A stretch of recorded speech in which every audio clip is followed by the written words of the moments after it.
Just waking up with us and you are unaware, I am leaving CBS Sports Radio at the end of the week. Today and tomorrow are my final shows. I'll be heading over to Sirius XM to host their morning show on the Mad Dog channel. And so instead of a cold open here, I just thought I would talk and reflect and use today and tomorrow to do the same thing. I'm sure if you didn't learn of this on social media yesterday or see the press release from both Sirius XM and CBS Sports Radio, I tell you this and you're like, wait, what? And yeah, it's a wait what? It is I'm not ready for this. What are you talking about? Are you serious, DA? I'm going to need a moment to process. And we all feel that way around here at CBS Sports Radio because of the bonds that we have with each other and with the listeners. And so I just wanted to start by talking about why I made this decision and then how I feel. So if we dial back to when I got this job, I was working for CBS Radio in Boston. It was a CBS radio station, 98.5 The Sports Hub, and that was a really big deal in my career. Back in 2009, I was 30 years old, and I was hired by CBS Radio, and there were some amazing people at the top of the company, and they said, we think you can do this. Let's have you do nights in Boston. And I said, boy, is a New Yorker in Boston going to work? And they said, we think it can work. And I said, that faith in me means a hell of a lot, so let's do it. And those 4 years that I had in Boston for CBS Radio were truly amazing. I mean, I was a bit of a fish out of water as a New Yorker in Boston, but the show was welcomed and embraced. The station did amazing ratings and numbers. I built such an incredible listenership and had such loyalty, and they noticed it. And that's when they launched CBS Sports Radio 4 years after I was hired there in Boston for January 2013. When you look at how the network was built, it was a CBS Radio company project, and they said, we want to go national. We want to have an ESPN radio competition. We want to have a rival to Fox Sports Radio. And so CBS Radio, which has been a kingpin in radio for a long time. And, of course, the CBS brand meant a lot. CBS Sports brand meant a lot. Launched network, and they went big. And they got Scotty Farrell to do nights. They had Tiki Barber and Brandon Tierney and Dana Jacobson do mornings. They had John Feinstein mid-mornings. Doug Gottlieb do afternoons. And they landed the big fish, Jim Rome. And Rome is a legend in this industry. Rome is the godfather, really, of what we do. And I say the godfather of the hot take in the most complimentary fashion possible. And they landed Rome, and it was like, whoa, this thing is going to be a machine. And they called up little old DA, and they said, would you like to be part of the network? And I was like, whoa, that lineup? And me? Hell yes. Whatever the shift is, whatever the situation is, I am there. And that faith in me was pretty incredible.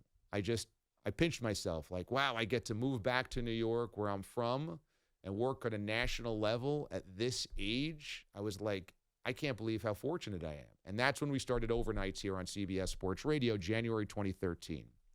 I told the story many times over with Mraz. I didn't know Mraz before I walked in the door over here. They said, do you have a producer that you want to bring with you? All the guys I had worked with in previous stops, Kansas City, Miami, Boston, Fort Myers, Florida, all my previous radio stops, they all were from the places that I was leaving, so they didn't want to leave. And I said, no, I don't have anybody. They said, well, let's have you sit with a couple of part-timers over here and see if you jive with any of them. And if you do, we'll make them your producer. I sat with Mraz for 15 minutes, and I was like, there's something to this dude.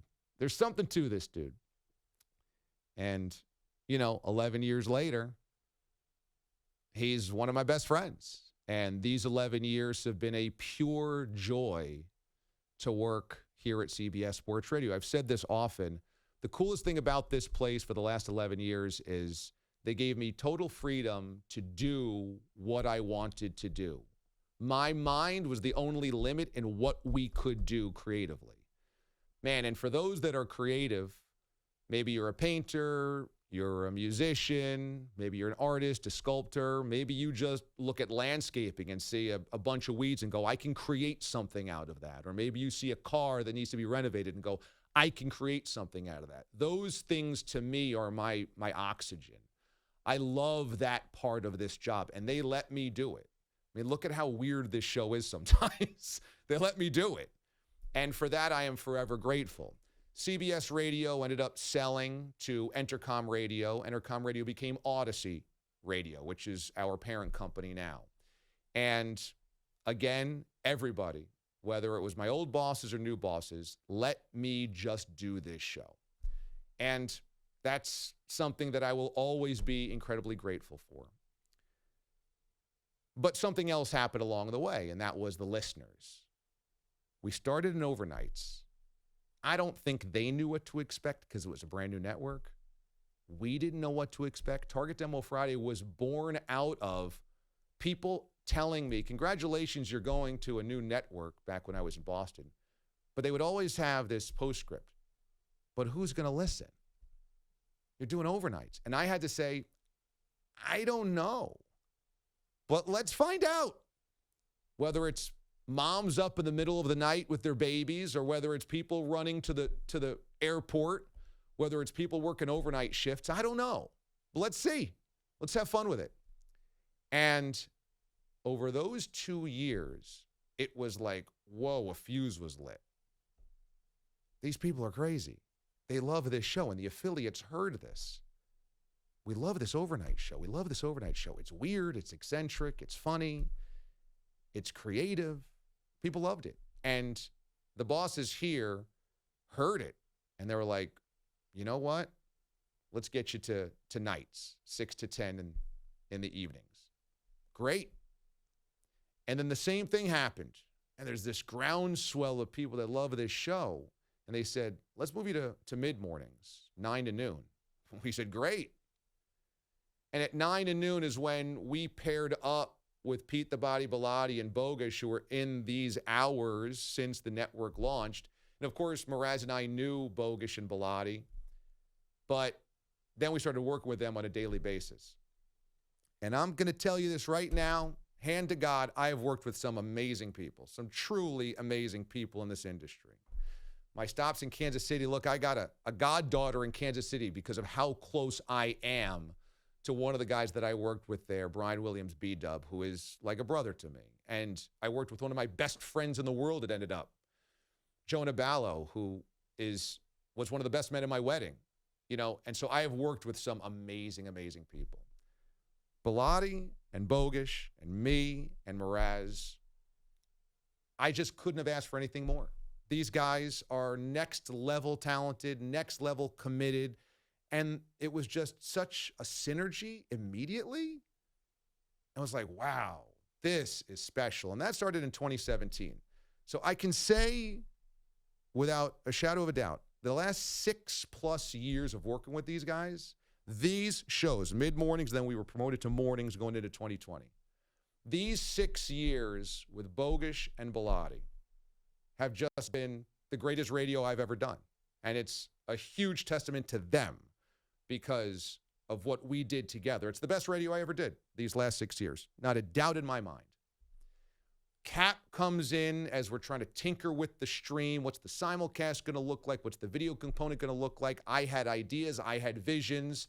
I was trying to get them executed. It was difficult. Cap walks in and kind of picks it up immediately. He's like, oh, yeah, we can do that. Yeah, I got this. Boop, boop, boop, boop. And I said, that's the guy. That's the guy we have to have. And I went back to the bosses and said, if we're going to do the simulcast and do it right, he has to be the guy. We have to figure this thing out full time. We've got to make sure he's on the controls every day. You have to give him the resources, give him the tools, give him the freedom. He's that good. And within a very short amount of time, the DA show simulcast became the company corporate-wide leader in doing this on a digital standpoint. That if you were creating this for online digital consumption, what we did was the bar. That was the gold standard and has been since Cap took this over. And look at how creative he is. To me, I'm just like, you let somebody like that just create. And that's what he does every single day, and it's beautiful. I say all of this because this is not an easy decision. I didn't want to leave any of these guys. I don't ever want to be able to leave any of these guys. But SiriusXM came to me, and they said, we love what you do. And we love this bond you have with the listeners and the community that you've built. This thing is amazing. We want all of that, and we want to give you rocket boosters. And I said, well, what does that mean? And they listed X we're going to do for you, and Y we're going to do for you, and Z we're going to do for you, and this is what we're going to do for the listeners, and this is what we're going to do for the listeners. And I said, what are the real things here? And everything I heard was what I've always wanted to do as a thank you to the D-Aliens, because from day one, we got supercharged because of that momentum and that passion. And I've always wanted to basically do thank you events and projects and prizes and merch and events and meet and greets and all of this stuff. The Bob's Bar thing was born out of that we just wanted to get together with everybody. All these listeners that helped make us who we were. We just wanted to get together with them. And SiriusXM said, we're going to do that. We want to do that for you. We want to do that for them. We want to keep doing that, but keep supporting you in that way. And I was like, that's what I needed to hear. And so all of this is quite difficult from the standpoint of it's hard to leave these guys, and it's hard to leave what we've built here, but it wasn't an option because of the inner workings of radio. That wasn't an option. And so they're too valuable here, and they're going to be wonderful and supportive and talented for Maggie and Perloff, who are taking over the morning show starting on Monday. They are superstars. They are professionals. They are some of the most talented people I've ever seen in the business, and they will be great here. That's the toughest thing. There's also a family component to this. AJ's now 4 months old. Last couple of weeks, I've taken him for entire days, and now is the age where he's starting to smile. He's starting to laugh. Sometimes he sees daddy's stupid face and he giggles. And those moments are really special. Those moments are like otherworldly special, as you know if you're a parent. And there are some conditions in where I'm going where I get to just spend more time with the family. And I just get to watch him grow. And, I'm a 44-year-old first-time dad. So this is the first time I'm doing any of this. And to be in a position where I get somebody that says, we get it. You want to spend time with him. You want to spend time with the family. You want to be a dad. We want to support that. We're going to do X, Y, and Z for you. That meant a lot to me. It meant a lot to the Bourbon Bell. And I hope down the road it means a lot to AJ. So this was not easy, but it became a thing where I was like, those are all the things that I need and I want. And they're there. When I left Boston and we came here to CBS Sports Radio, and when I left Kansas City to move to Miami, and we left overnights to go to evenings, and go from evenings to mid-morning, and go from mid-mornings to mornings, the toughest part about this job is not management. That's a headache sometimes, but it's not that big a deal. The headache isn't ratings or revenue. That part is a headache. It's not that big a deal. It's not social media criticism. Now everyone tells you how bad you suck, and they get into your DMs or they @mention you or whatever. That's a headache, but it's not that big a deal. The hardest thing about this job is leaving the listeners that you build a bond with. And if today you're listening to this monologue and you're like, damn, DA, I'm pissed. You're leaving. The show won't be the same. I'm pissed. I don't blame you, because every single day I hoped that you cared about this show. I wanted you to care about this show. I can't today be like, and don't care about it anymore. I totally get it. If you've mentioned me on Twitter, if you've emailed me, if you've hit me up of a DM on any account, I haven't seen it because I can't even bear to look at that. Yesterday was like the bomb dropped, and I can't even look at the people that I let down. Now, I'll tell you this. One of the things that I asked SiriusXM to do, I said, for my listeners that have SiriusXM that listen to us in channel 158, all they got to do is pop over another station to channel 82, and they got me. I said, but for the people that don't, what do you do for them? And they said, okay, let's huddle here. We'll get back to you. They came back to me. They said, we want to give them free subscriptions. We want the D-aliens to come here, and we want to make this thing easy. It's okay, now we're talking. So they're giving you 3 free months. I'll put all the links and information on my social media pages so you have that, on my website so that you have that. But those are the things I needed to see so that hopefully some of you come with me. Some of you won't. I get it. Some of you just want to stay in your rhythm. You like CBS Sports Radio, and you love these guys, and that's totally fine. If you stay here on this morning show instead of go with me to the other morning show, you're supporting my guys, Bogues, Bellotti, and Cap. And I can't ask for anything else. So if you're upset at this, if you're saddened by this, if you are frustrated and you're like, screw you, DA, I'm staying, I totally support that. That's a win for me as well because it supports these guys. And CBS Sports Radio has been really good to me. There are things we have disagreed on, but overall, 11 years, it's why I stayed. They've been really good to me. So I don't mind that at all. I hope many of you come over and try my new show. It'll sound much like this show. It won't sound identical, but it'll be a lot of the same stuff. But if you don't, I don't blame you at all. I am going to try to create a lot of events for listeners so that I get to meet people. And that's one thing that I got a promise from as well over there. So you might not even listen to me on a daily basis. But if you see on my Twitter or my Instagram that, oh, DA's going to do this tailgate at this big game, or he's going to do this event, I'm going to go to this sports bar in my area, or I'm going to, please say hello, stop by, have a beer. And I would really appreciate that because I'm also at a point in my life and my career where I got 20 years out of this, and it's almost like, man, I'm so blessed that my whole momentum now is to help people in some way. Maybe that's laugh a little bit in the morning. Maybe that's just be a calming presence. Maybe that's helping out with a cause, a charity, families that need help. But, man, I've been blessed 1,000,000 times over, 1,000,000, that it's just, I have to be able to find ways to do that back to people. I just can't believe the blessings that I've had. You know, one of the things that, like, my parents always indoctrinated into me and my brother and sister, you got to help people. Like, that's your job. So I'm going to try to do that as much as I can moving forward. I thank everyone for these 11 years because it's just been amazing. I never woke up a day in my life and didn't want to go to work. Who can say that?